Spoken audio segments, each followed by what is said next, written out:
1995, if you were to drive down Harrington Drive in Springfield, Illinois, you would see exactly what you'd expect from a quiet, upper-middle-class Midwest neighborhood.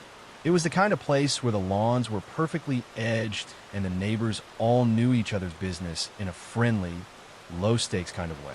It was safe, it was predictable, and for Mark and Donna Winger, it was supposed to be the sanctuary where they raised their family. Mark was a 30-year-old nuclear physicist, a man whose entire life was governed by the laws of precision and logic. His wife, Donna, was an operating room technician, someone whose career was built on staying calm under immense pressure. After years of struggling with infertility, they had finally achieved their dream of becoming parents, adopting a beautiful baby girl named Bailey. They were the picture of a successful, happy young family starting their next chapter in a house that felt like a fortress against the outside world. But that sense of security began to crumble on the afternoon of August 23rd. Donna was returning home from visiting her parents in Florida and had booked a seat on an airport shuttle from St. Louis. When she finally pulled up to her house, she was visibly shaken, her face pale as she hurried inside. She told Mark that the driver, a man named Roger Harrington, had spent the entire 90-minute trip acting in a deeply disturbing manner. He didn't just drive, he ranted. He talked incessantly about having out-of-body experiences and strange, dark thoughts that made Donna feel physically unsafe in the cramped van. Mark, being the protective and analytical husband, took immediate action. He called the shuttle company and filed a formal, scathing complaint against Roger. He wanted this man nowhere near his family, believing that by involving his supervisor, he had effectively neutralized the threat and closed the door on the incident forever. For the next several days, life on Harrington Drive returned to its quiet rhythm. Mark went to work at the nuclear plant, Donna cared for the baby, and the encounter with the shuttle driver began to feel like a bizarre, one-off story. But the reality was that Mark's complaint had triggered something dark in Roger Harrington. Roger was a man whose life was already teetering on the edge. He had lost jobs before and lived in a world where he felt constantly persecuted. Receiving a formal complaint that threatened his livelihood was the final spark. While the Wingers were settling into their evening routines, Roger was elsewhere, stewing in a growing rage. He began to fixate on the address on Harrington Drive. He wasn't just some random stranger anymore. He was a man who felt he had been wronged, and he was beginning to believe that the only way to balance the scales was through a direct confrontation. On the afternoon of August 29th, a heavy, humid silence hung over Springfield. Mark had come home from work a little early, and the house was quiet. Around 4:35 p.m., Mark says he was standing in the kitchen when a sound from the dining room area shattered the stillness. It wasn't a normal house sound. It was a dull, rhythmic thumping followed by a muffled, high-pitched cry that sounded like it was being cut short. Mark didn't hesitate. He ran toward the dining room. But what he saw when he turned the corner was a scene of such intensity and chaos that his brain struggled to process it. There, in the center of the room, was the shuttle driver, Roger Harrington. He was standing over Donna, who was already slumped on the floor, and he was in the middle of a violent assault. Mark scrambled to the master bedroom, pulled his pistol from the nightstand, and rushed back into the hallway. He found Harrington still hovering over Donna and refused to stop. Mark raised the weapon and fired, hitting Harrington twice. As the man collapsed, Mark dropped to his knees, trying to check on his wife while grabbing the phone to dial 911. The recording of that call would later become one of the most analyzed pieces of evidence in the entire case. You can hear the raw, guttural sobbing of a man who sounds like he is watching his entire world end. When the first officers arrived, they found a scene of total devastation. Donna was clinging to life, but was largely unresponsive, and Roger Harrington was sprawled nearby. Paramedics worked frantically, but the damage was too severe.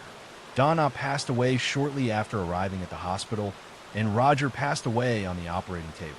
Within hours, the police had a clear narrative: the hero husband, the innocent victim, and the vengeful driver who had come to settle a grudge. In the months following the tragedy, Mark Winger became a symbol of resilience in Springfield. He was a grieving widower who had to figure out how to raise his daughter in a house haunted by tragedy. Remarkably, Mark didn't retreat from the world. Just 5 months after Donna's passing, he hired a young woman named Rebecca Simic to be Bailey's nanny. It was a practical move that quickly turned into something more. Mark and Rebecca fell in love and were married shortly after. To everyone watching, it was a beautiful silver lining. He was the golden widower, and no one had any reason to doubt his story. But while Mark was building his new life, Detective Doug Williamson was stuck in the past. Williamson had been one of the lead investigators, and despite the hero narrative, he had a nagging feeling that something wasn't right. It started with Mark's behavior after the case was technically closed. Most people who experience that level of trauma want to move on, but Mark kept showing up at the station. He would drop by Williamson's office every few months just to check in or ask if there were any new developments. He seemed obsessed with making sure the case was truly, officially finished. It didn't feel like a victim seeking closure. It felt like a man checking the perimeter of a fence to make sure there were no holes. Williamson began to wonder why a nuclear physicist, a man who lived by logic and evidence, was so insecure about a case that had already been ruled in his favor. The breakthrough finally came 3 years later, in 1998, when a woman named Deanne Schultz walked into the station and asked to speak with detectives. Deanne had been Donna Winger's best friend, but as she sat down, it became clear she was carrying a weight that was physically exhausting her. She confessed that she and Mark Winger had been involved in a secret, high-intensity affair for months leading up to the tragedy. While Mark was playing the part of the happy husband, he was meeting Deanne in secret, telling her that he was miserable and that Donna was smothering him. More chillingly, Deanne claimed that Mark had mentioned several times that his life would be much easier if Donna were just gone. She had stayed silent out of fear, but seeing Mark move on so quickly with a new wife was the final straw. With this new lead, Williamson realized that the hero story might have been a carefully constructed facade. With Deanne's testimony, Detective Williamson went back to the original evidence. He wasn't looking for new suspects. He was looking at the physical reality of the dining room on the night of the incident. He pulled out the crime scene Polaroids and spent hours looking at the positions of those involved. Mark had told the police that when he burst into the room, Harrington was standing over Donna. Mark claimed he fired from the kitchen doorway, and that Harrington immediately fell back. This was the foundation of his self-defense claim. But as Williamson looked at the angles of the wounds and the way Harrington's legs were oriented with Donna's, the geometry simply didn't work. If Mark had fired from the kitchen, the trajectory didn't align with where the evidence was found. The physics suggested a much darker scenario. Based on the evidence, it appeared that Harrington had been shot from a much closer range, and from an angle that suggested he wasn't standing up at all. He might have been on his knees or already on the ground when the final shots were fired. This meant that Mark hadn't interrupted an attack in progress. He had ended the life of a man who was already incapacitated. But the most damning evidence was in the individual's own car. Williamson went back to the inventory of Roger Harrington's vehicle, which had been parked right in front of the Winger house that afternoon. Inside, sitting on the passenger seat, was a small, unassuming scrap of paper. On it was written 2305 Harrington Drive and the time 4:30 p.m. The detectives sent the note for handwriting analysis, and the results came back with total clarity. The writing belonged to Mark Winger. This one piece of paper destroyed the entire crazed stalker theory. If Roger Harrington was a man seeking a violent, random revenge, he wouldn't have had a scheduled appointment note written by the husband. He hadn't broken into the house. He had been invited. He had shown up that afternoon thinking he was meeting Mark to clear the air about the shuttle complaint. He hadn't brought a weapon with him into the house. The weapon used on Donna was one that belonged to the Wingers.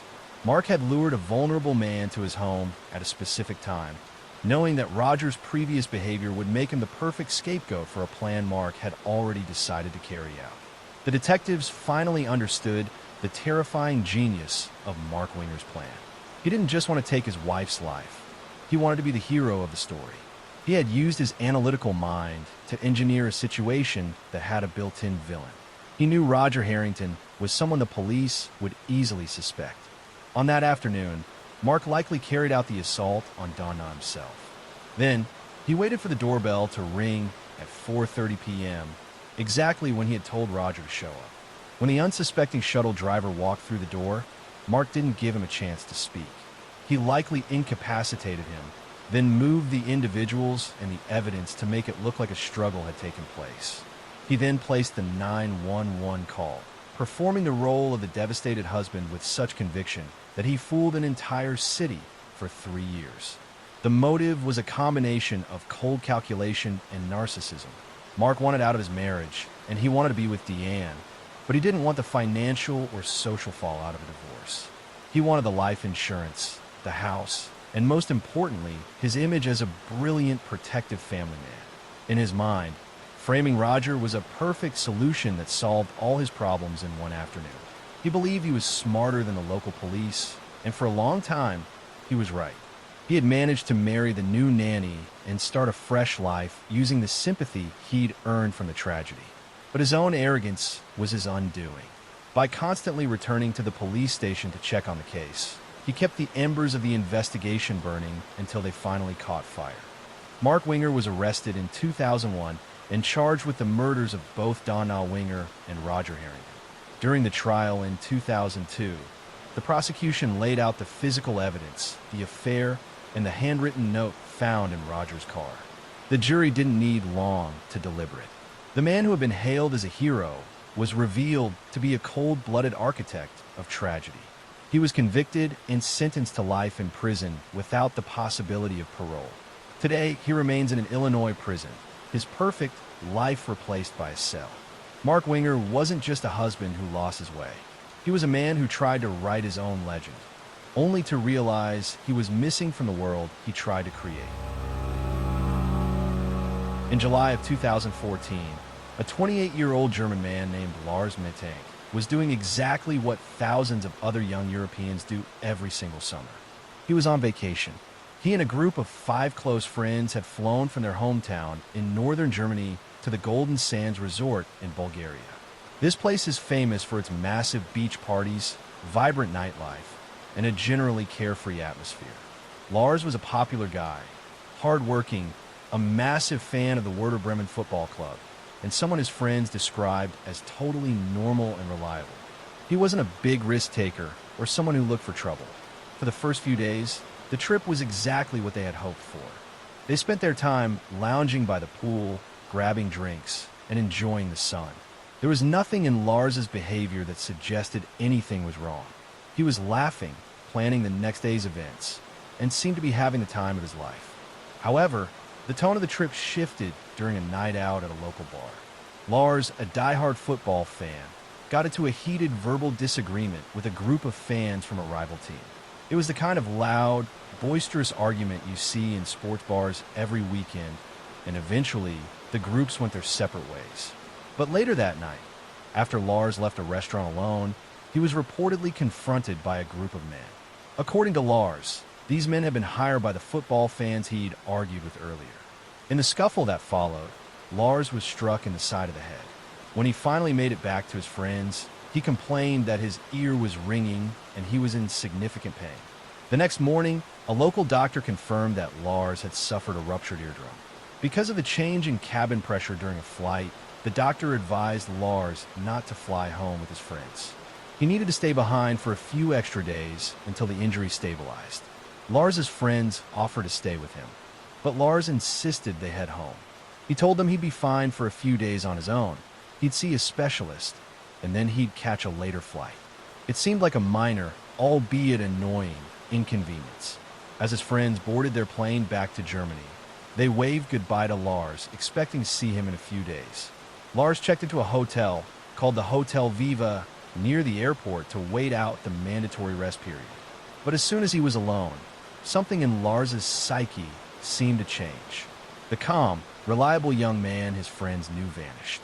He began calling his mother back in Germany in the middle of the night, whispering into the phone.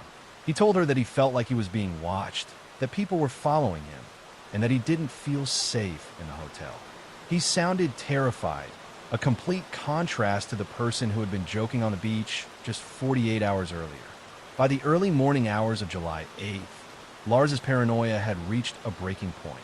He told his mother that 4 men were following him and that he was hiding in the hotel. He eventually fled the building, wandering the streets of Varna in the dark, convinced that he was being hunted. When the sun finally came up, he made his way to the Varna airport. This was the day he was supposed to finally fly home. To anyone watching, he looked like a standard traveler. He had his backpack and a yellow duffel bag, and he walked into the terminal looking tired but functional. He headed straight to the airport's medical center to get one final checkup from the flight physician, Dr. Kostakostov, to ensure his ear could handle the flight. Inside the small medical office, Lars sat down and began talking to the doctor. Dr. Kostov later reported that Lars seemed nervous but was otherwise coherent. However, the situation took a bizarre turn when a construction worker entered the room to perform some routine maintenance. The moment Lars saw the man in the uniform, he froze. His eyes went wide, and he started trembling. He allegedly turned to the doctor and whispered, "I don't want to die here. I have to get out of here." Before the doctor could even respond, Lars stood up and bolted out of the office. He didn't grab his backpack. He didn't grab his duffel bag. He didn't grab his wallet or his cell phone. He just ran. The airport's closed-circuit television cameras captured what happened next, and it is some of the most haunting footage ever recorded in a public space. The video shows Lars sprinting through the terminal. He isn't looking back. He is running with a level of intensity that suggests he is fleeing for his life. He exits the terminal doors and continues running across the parking lot. He doesn't slow down to ask for help or look for a taxi. He keeps going until he reaches a high, barbed wire fence that surrounds the airport perimeter. In the footage, Lars can be seen scaling the fence with remarkable speed, seemingly unbothered by the wire at the top. He jumps down on the other side and disappears into a dense field of sunflowers and woods beyond the airport grounds.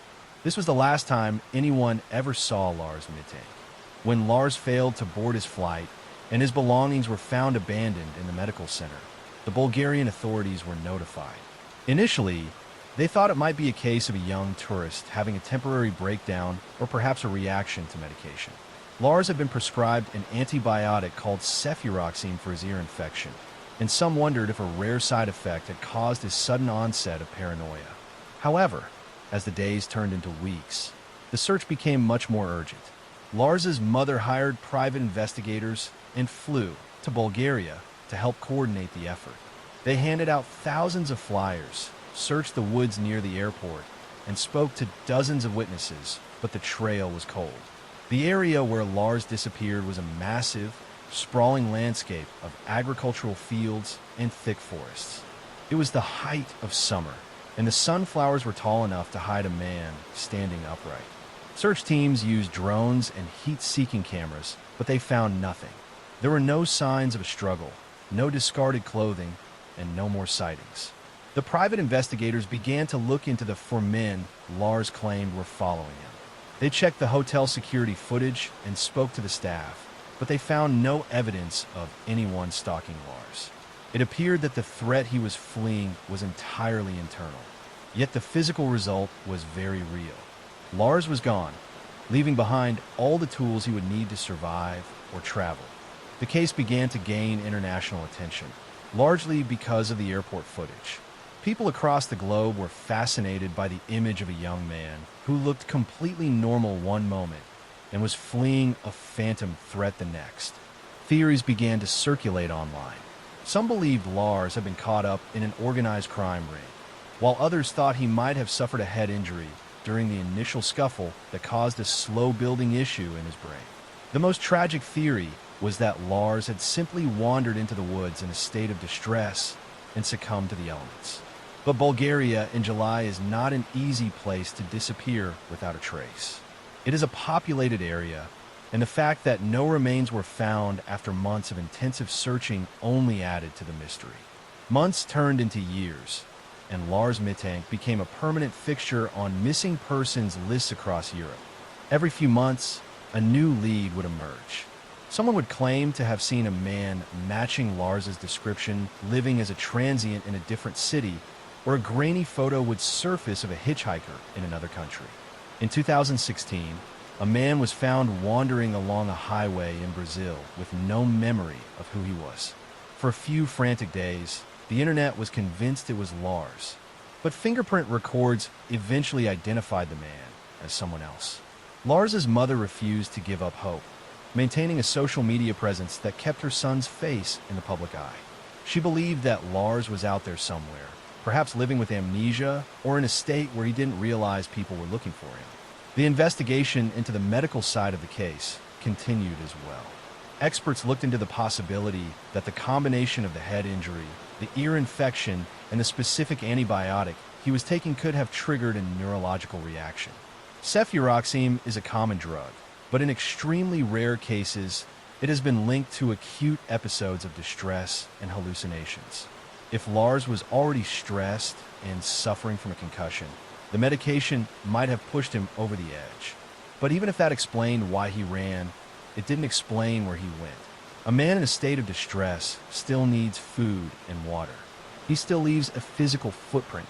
The fact that he vanished so completely suggested either a deliberate effort to stay hidden or a series of events that took him far away from the initial search area. The Bulgarian police eventually moved the case to their cold files, though they insisted they would follow any new leads. The private investigators hired by the family continued to work, focusing on the possibility that Lars had boarded a truck or a freight train. Varna is a major port city with a lot of international transport. If Lars had climbed into a shipping container or the back of a long-haul truck in his panic state, he could have ended up hundreds of miles away in a matter of hours. This theory kept the hope alive that he was still out there, but it also made the search area impossibly large. Today, over a decade after he scaled that fence, Lars Mittank remains the subject of countless documentaries, podcasts, and online discussions. The airport footage is still picked apart frame by frame. People study the construction worker who stepped into the doctor's office. They watch the travelers in the background. They replay the moment Lars reaches the fence over and over, hoping something will finally stand out. But the footage never gives them what they need. It shows how he disappeared, not where he went. For his family, the silence never lifted. They never held a memorial. There was no body, no confirmation, nothing to grieve. Just a constant pull between two possibilities. That he is still out there somewhere, or that something happened in those woods beyond the airport. And they will never know which. Lars' story turns on a single moment. One minute, he was on a beach with friends, talking about football, planning his trip home. The next, something shifted, something no one else could see. And from that point on, nothing made sense. There are no confirmed suspects, no evidence of a larger plot, no clear reason for what happened. Just a man who became afraid and ran. As of today, there have been no credible sightings, no remains, no answers. His belongings still sit in evidence.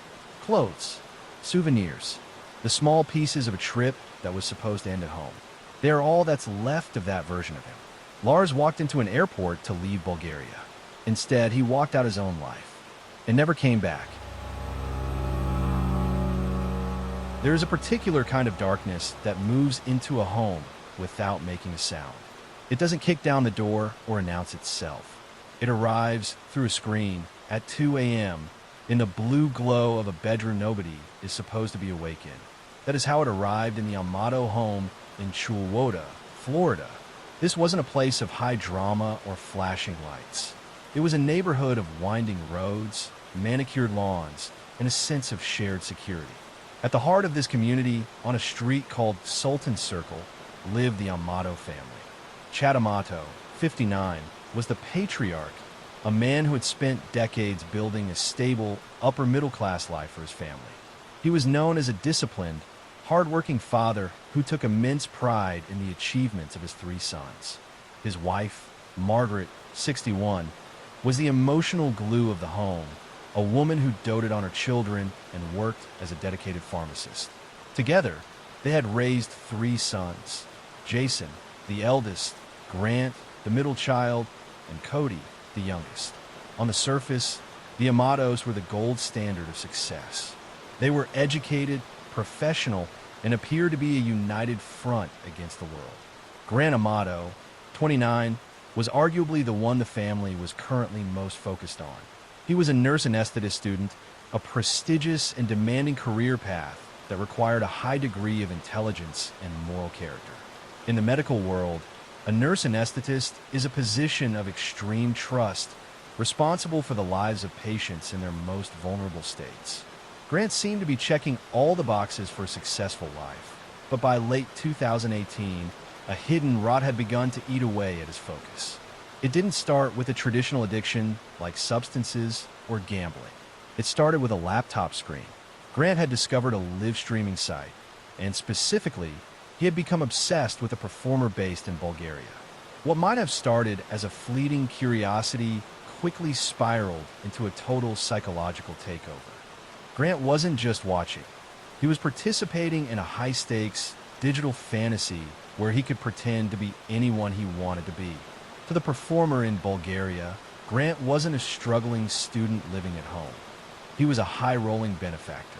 To maintain this facade, Grant needed tokens, and tokens cost money, staggering amounts of it.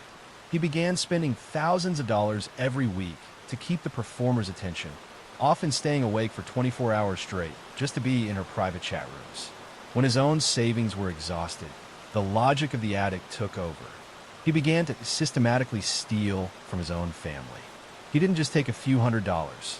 He drained his brother Jason's investment accounts, redirected his own tuition money, and eventually began taking out loans in his parents' names. By the time the House of Cards collapsed in early 2019, the prosecution argued that Grant had funneled more than $200,000 of Amato family wealth into a digital void. The discovery of this theft was a physical blow to Chad and Margaret. They hadn't just lost their retirement savings. They had lost the son they thought they knew. Despite the betrayal, the Amatos didn't call the police. In a move that highlights their deep, perhaps tragic, love for their son, they tried to fix him. They viewed Grant's behavior as a mental health crisis, an internet addiction, that could be cured with the right intervention. They paid for him to attend a voluntary retreat at a facility in Fort Lauderdale that specialized in gaming and internet dependency. For 2 weeks, Grant was offline, forced to confront the reality of what he had done to his family. When he returned home to Sultan's Circle in mid-January, he told his parents exactly what they wanted to hear. He claimed he was cured, that he saw the performer for what she was, and that he was ready to rebuild his life. But as Grant walked back into his childhood bedroom, he wasn't thinking about redemption. He was thinking about how to get back online. The digital pull wasn't just a habit. For Grant, that screen was the only place where he felt powerful, and the state suggested he was willing to burn down his real life to get back to it. The week leading up to January 24th, 2019, was defined by a fragile, artificial peace inside the Amato home. Chad Amato was not a man who allowed for ambiguity. If Grant was going to stay under his roof, there had to be an absolute structure. Chad drafted a list of conditions that were non-negotiable. Grant was to have no contact with a Bulgarian woman. He was to have no unsupervised internet access. And he was required to find a job to begin the long, likely impossible task of paying back the $200,000. For Grant, these rules were more than just boundaries. They were prison. He spent his days in a house where the air was thick with unspoken resentment. He would watch his father go to work, his mother tend to the house, and his younger brother, Cody, return home from successful shifts as a nurse at the local hospital. Grant was the outcast, the one who had brought shame to the Sultan's Circle address, and he was being watched like a prisoner in his own home. On the night of January 24th, the structure finally collapsed. Chad Amato, who had become a self-taught expert in monitoring the home's digital traffic, discovered that Grant had broken the primary rule. Grant had used a hidden device to bypass the family's router filters. He hadn't just checked the site.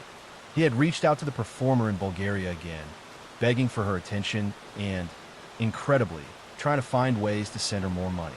When Chad confronted him, the argument was explosive. Chad had spent his life building a fortress for his family, and he finally realized that the threat was coming from inside the walls. He gave Grant a final, definitive ultimatum. Pack your things and get out tonight. There would be no more retreats, no more second chances, and no more chances to steal from the people who loved him. Grant was being severed from the family's resources and, by extension, from his digital life. What happened in the hours following that argument would remain a mystery until the physical evidence began to tell the story. The house on Sultan's Circle fell into a deep, unnatural silence. Neighbors didn't report hearing shouts or gunfire. The suburban night was as still as any other. But inside, the evidence suggests a purpose that was entirely divorced from reality. Grant's resentment had curdled into something far more dangerous than simple anger. In the narrative presented by the state, his father wasn't a man trying to save his family. He was a gatekeeper who had cut off Grant's access to the only world that mattered. As the lights went out in the neighborhood, the Amato home became a crime scene in waiting. Grant wasn't packing a suitcase to leave. The prosecution argued he was preparing to remove the obstacles that stood between him and his computer. The following morning, January 25th, the world outside Sultan's Circle continued as normal, but the absence of the Amatos began to create ripples of concern.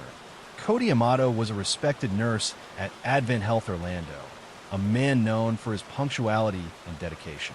When his 7 a.m. shift began and Cody wasn't there, his coworkers didn't just assume he was running late. They knew Cody wouldn't leave his patients or his team hanging. They called his phone repeatedly, but it went straight to voicemail. By 9 a.m., the concern turned to genuine fear. They called the Seminole County Sheriff's Office and requested a welfare check at the house.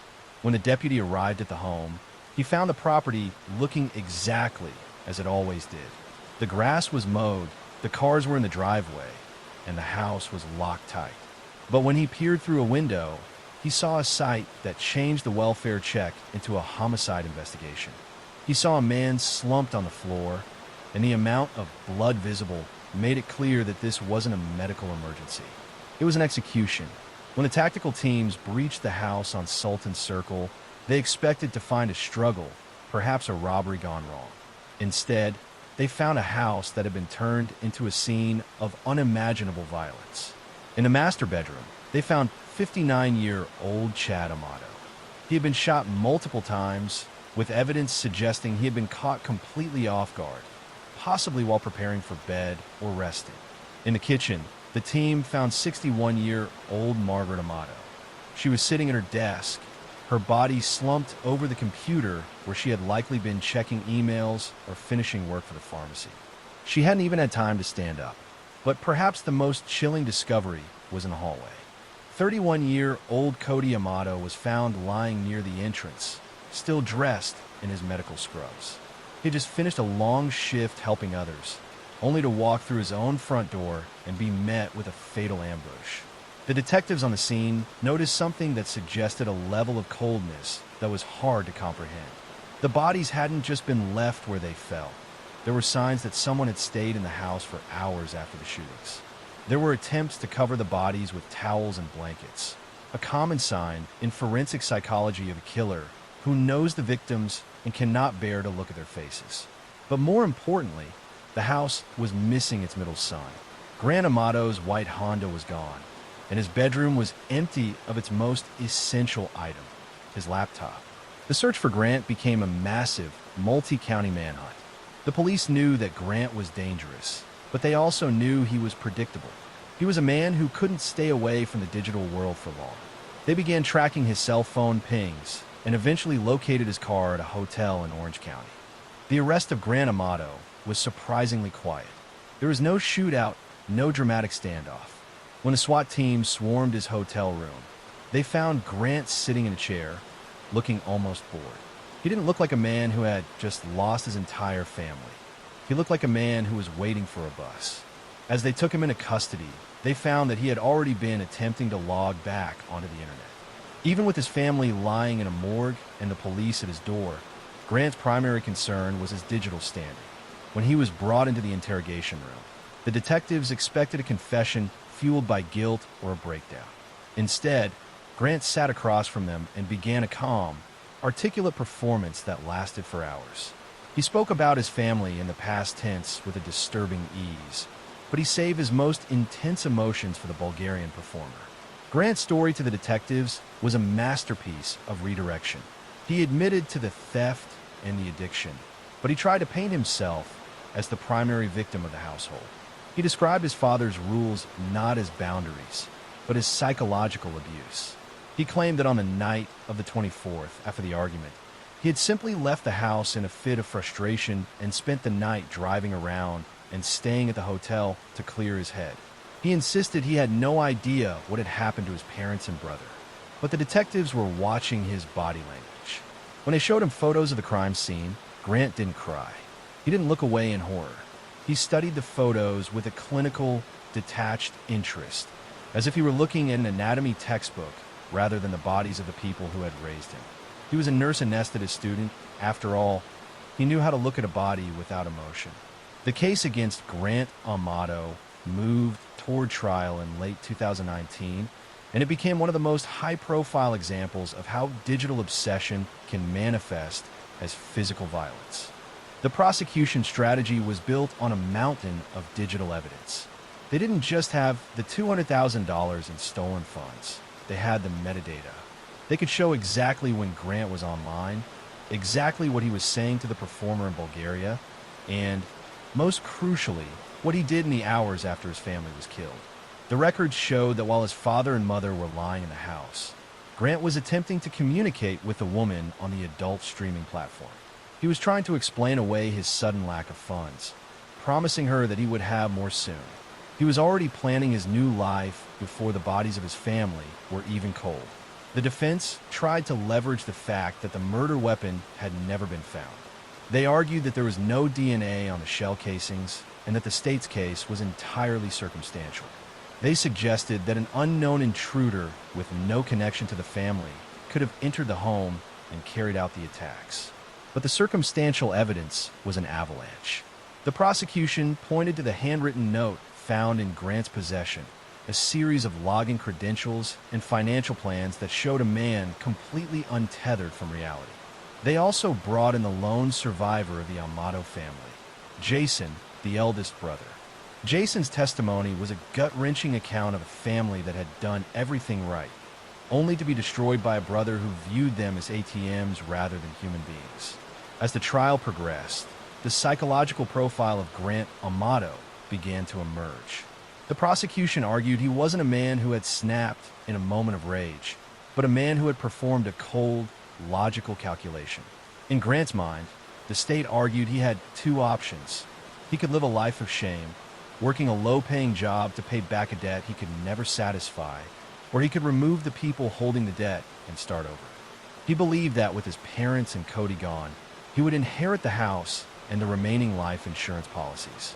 He thought he could turn the Sultan's Circle home into a private studio where he could live out his digital fantasy forever. He didn't see the murders as a tragedy. The state argued he saw them as a business reorganization. The level of narcissism required to believe he could get away with such a blatant crime in a quiet suburb was the very thing that made him so dangerous. The jury only needed a few hours of deliberation. The evidence of the digital descent was too clear to ignore. In July 2019, Grant Amato was found guilty on all counts of first-degree murder. The sentencing phase was a formality, but it provided a platform for the community to express their collective horror. The judge, in his final remarks, noted that he had seen many violent crimes in his career, but the coldness displayed by Grant Amato was unique. He was a man who had been given every advantage: a loving home, an expensive education, and multiple chances at redemption. And he had traded it all for a handful of digital tokens and a stranger's attention. He was sentenced to life in prison without the possibility of parole, ensuring that the only world he would see for the rest of his life was the gray reality of a Florida prison cell. Today, the house on Sultan Circle is just another home in Chiliota, but for those who know the story, it remains a monument to a modern form of madness.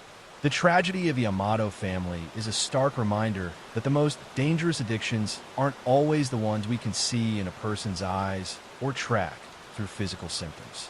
Grant Amato's addiction was invisible because it lived in the glow of a monitor. He was a man who had successfully navigated the real world for nearly 30 years, earning a degree and entering a specialized medical field, all while a secret life was slowly hollowing him out. By the time his family realized the scale of the problem, it was already too late.